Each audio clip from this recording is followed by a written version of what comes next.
Hello, FreeTheMeerkat here. Welcome to another episode of Let's Play Sonic CD. This is post commentary. My live commentary didn't work. For some reason the microphone didn't work. And then when I edited the video and did post commentary for the first time, I forgot to save it. So I'm recording post commentary again. Why am I telling you this? Well, sometimes it might appear like I don't put full effort into my videos. Like, I know, for example, the video quality isn't very good, but I try to make it the best I can. And sometimes, for example, I don't manage to remove all the clicking sounds from the keyboard, for example, but I'm just trying to show you here. I really do work hard at this. This is the third time I'm recording the commentary in total, plus, you know, I've edited it.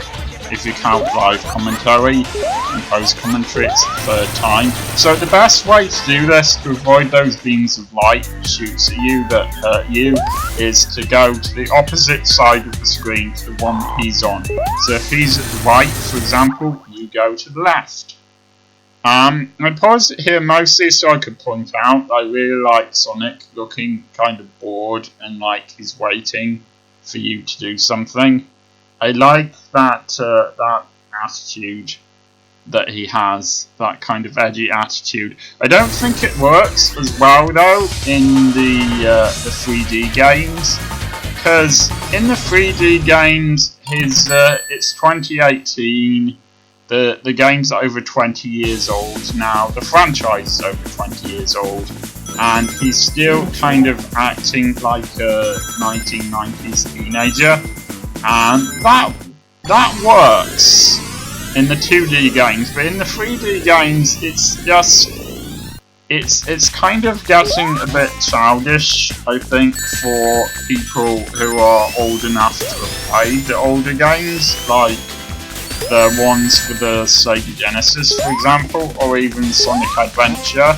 And yet, at the same time, I don't really see how that would connect with modern kids, because that's not the way kids kind of act now. It's very 1990s. So for me, that doesn't really work, but it works okay on the 2D games. I think in general, the games are being made for the wrong audience now. They should be made for nostalgia and not made for kids, really. Nowadays, I know that sounds stupid because he's a super fast hedgehog. Basically, you're fighting evil, and that's not a very mature concept. It's a children's game concept, but yeah. So these paths with these black and white things running along the ground that you just saw there, they propel you forwards or in whatever direction they're going. I think as well, Sonic looks better in the 2D games than he does in the 3D games. And the Badniks look better as well, I think. I don't really see how the 3D games have managed to make Sonic and the Badniks, or Eggman's robots, if you insist on calling them that, if the games insist on calling them that, has managed to make them look worse in the 3D games with modern technology, but they have. See, it's the nostalgia games that work best, like Sonic Mania, for example.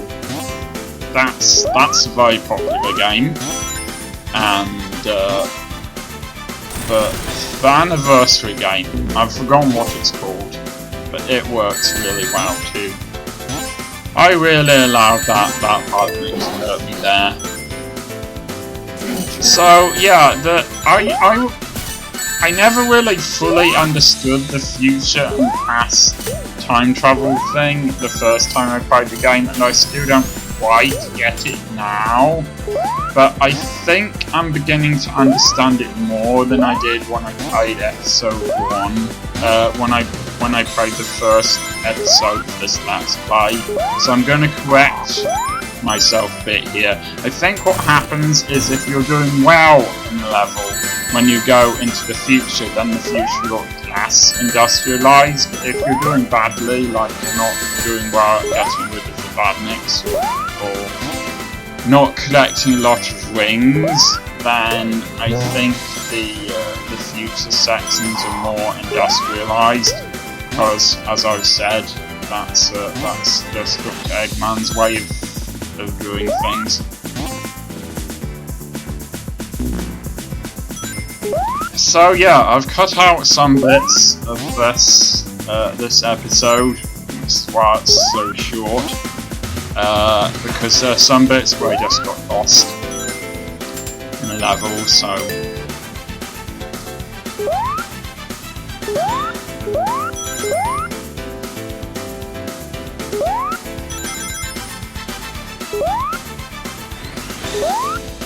For me, there's really just 3 things you'd want in a Sonic game. There's platforming and running really fast, and good music. And this game has all of those things. I was really trying to get 50 rings here. That was my goal, and not doing it that well.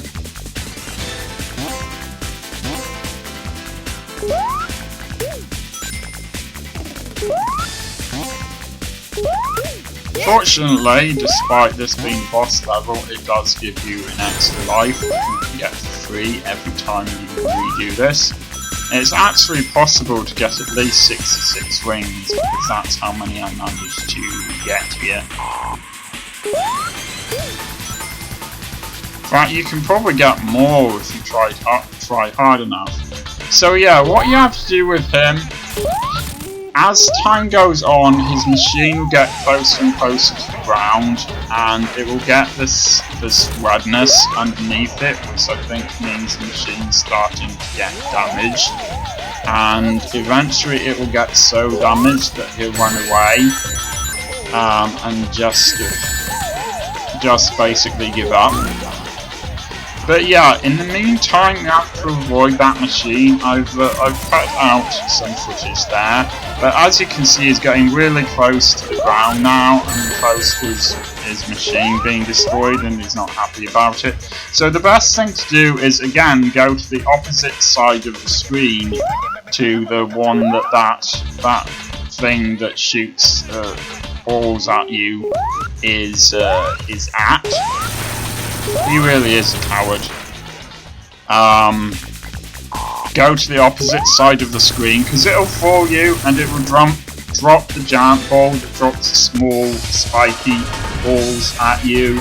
It will drop it from wherever your current position is. So at some point it will stop above you and then drop it. So you need to wait until it stops and then go to the opposite side of the screen. And that's how you deal with the boss there.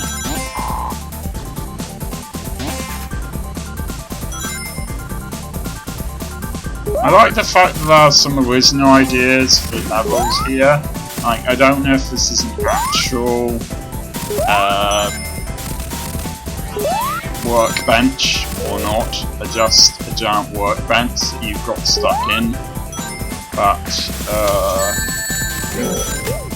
it's a more interesting idea than having yet another Greenfield Zone like level and another technological city level and another secret base level and so on that you get in the other games.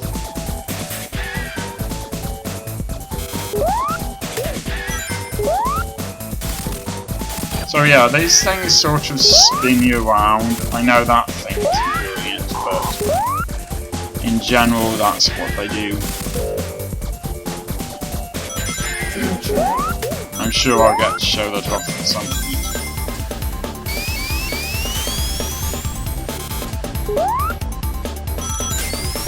This bit kind of forces you to go into the future. And then from the future it's only possible to get back into the past. Or the present, if you prefer. Those things underneath Sonic are electric. They'll electrocute you. I wasn't certain if you needed to go left or right here, because you seem to be able to get left, but normally, you can see the spinning there, but normally on side scrollers like this, my instinct is to go to the right.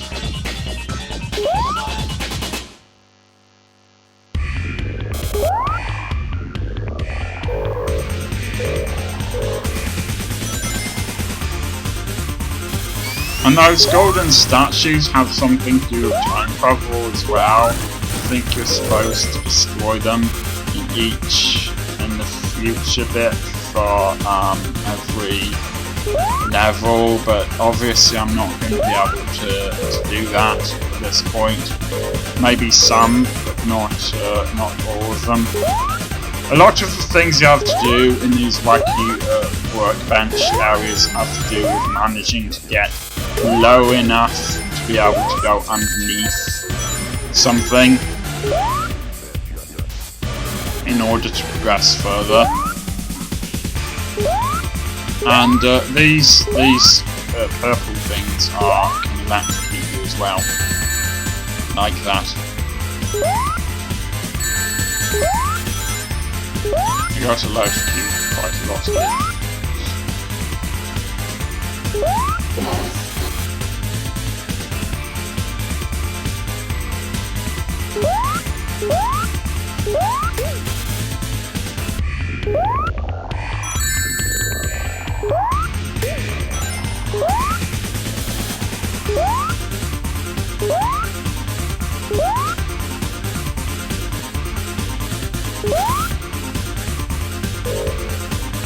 See, for this thing you have to go down low enough to be able to go to the right.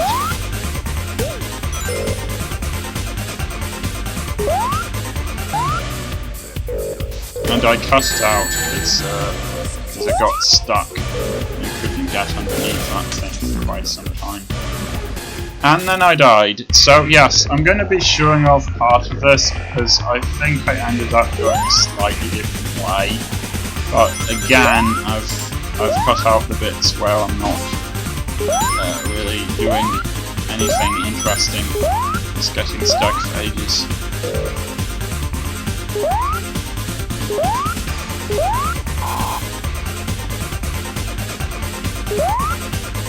I really wanted those wings.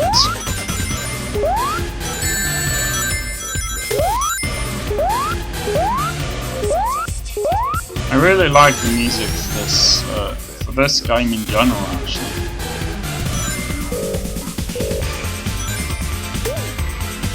Unfortunately, the file for these episodes of Sonic CD is very large because of basically how much is going on screen here. There's a lot of stuff, a lot of movement, a lot of different colours and stuff like that. And that seems to affect the video file's length.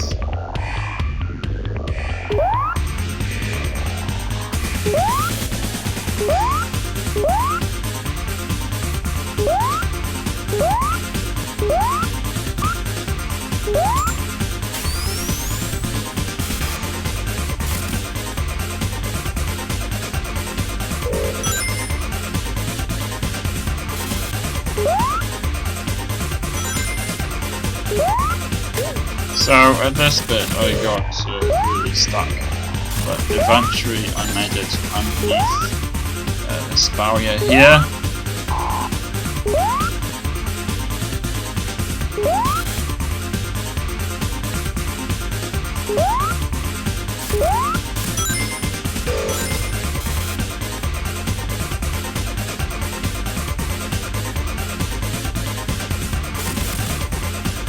And I think it's time to end the episode there.